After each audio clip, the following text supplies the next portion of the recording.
Okay, I wasn't going to make any videos for a while, so hello, anyone who comes in. This one is alive. I do them. It's not going to be edited. It's just going to be me out there. And this is about my opinion, because I can't say it really another way, about picking VP Vance or Vance for the VP, Trump. Okay, so I'm going to mention, I'm not going to fill the screen with documentation. You can look up what I have to say, okay, and then you can see if you put pieces together the way that I am. Okay, first I want to talk about I wanted to prayers for the family that the man that got shot and killed, protecting his family at the Trump rally, and also about the other people that were wounded, and then thanking God that Trump escaped getting killed. Okay, I do believe, and that there's something amiss there, and that was an inside job. And I like to break things down to the simplest way. That roof where that sniper was, how did that sniper know that National Guard, the National Guard, the Secret Service, I apologize, this is live, that the Secret Service would not be covering that building? He had to have inside information, is my opinion on that. Now, I didn't plug in on a live wire, so you might get some problems with my audio. I pray not on this. Okay. So the second thing I wanted to do is I have a problem with this VP pick of Vance. So I'm not going to give you the facts like in documentation. You can look them up. I'm going to mention things that I've read on the internet, so they're not vetted, in other words. Um, but they can be verified, and some of it is very obvious that it's verifiable. Okay, so why Vance? This is my problem with Vance. The day after Trump gets shot, obviously Trump is coming to a realization of what happened, and he's thinking about things.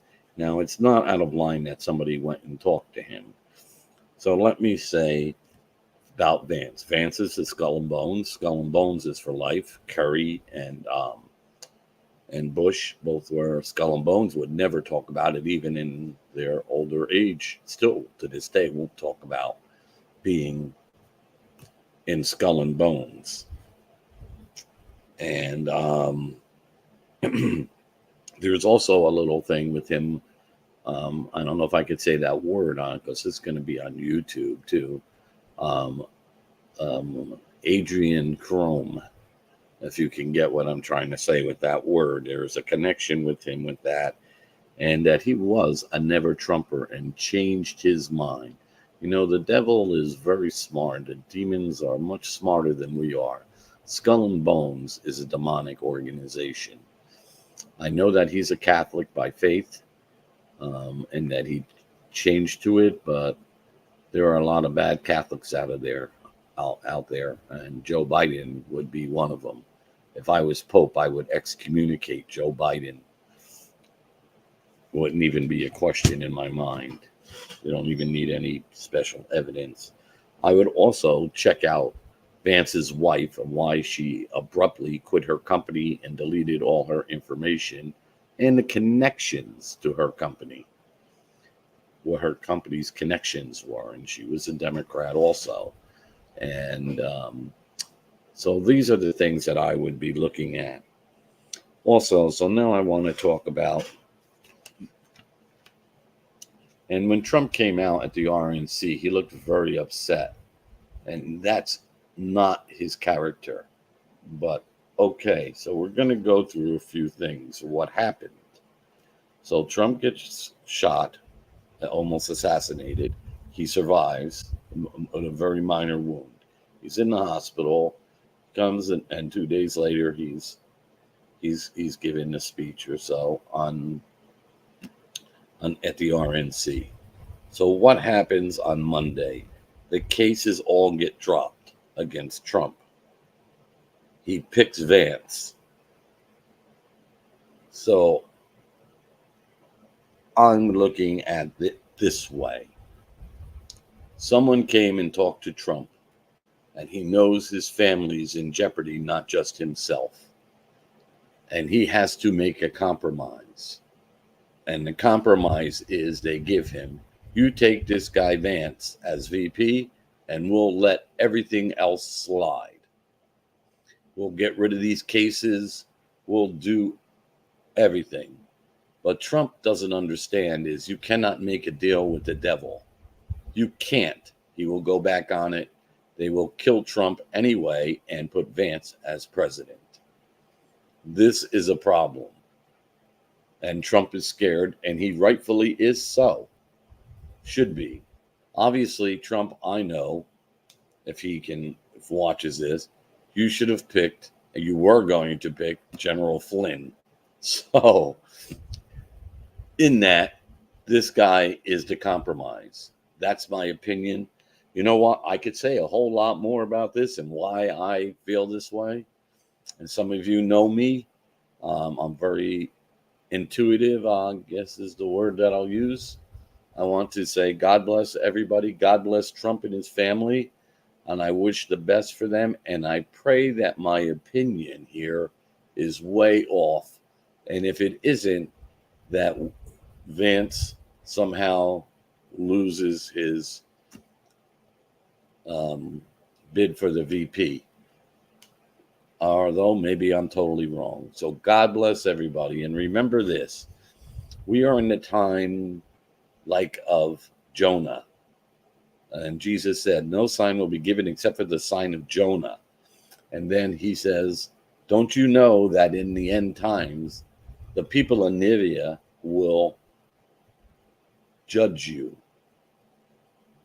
Why would Jesus say that?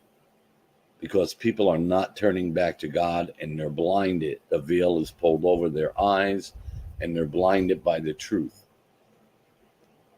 Now, I believe God's picking Trump. Pick Trump. I have a lot of reasons I believe that. But remember that there's a lot of danger and to be careful with everything that goes on. God bless everyone. Remember to love your neighbor as Jesus has loved you. That's the second commandment. Jesus gave us 2 new commandments. That's basically the second one. And that means as Jesus has loved you. Love your neighbor as Jesus has loved you. And that means that to treat other people better than you treat yourself. And that's what it means. It means to be willing to give up your life for other people and for what is right. Not all of us have that strength, but that's what we pray for. Because as Christians, we are being persecuted, and there are more Christians killed in the world today than any other faith. So I don't want to hear the anti-Semite thing. I don't know any homeless Jews. I'm sorry, or Zionists. I don't know any homeless ones. I've never met one. I've never met people who are killing Jews.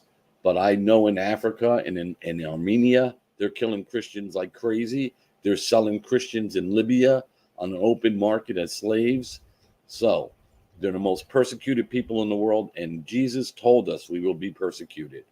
Keep the faith and change your ways, because the devil will leave you alone and not bother you if you're not following Jesus. So if you have no problems in your life and you got a good pension and you're making good money and everything's happy and hunky-dory, yeah, you're doing something wrong. Trust me. Been there.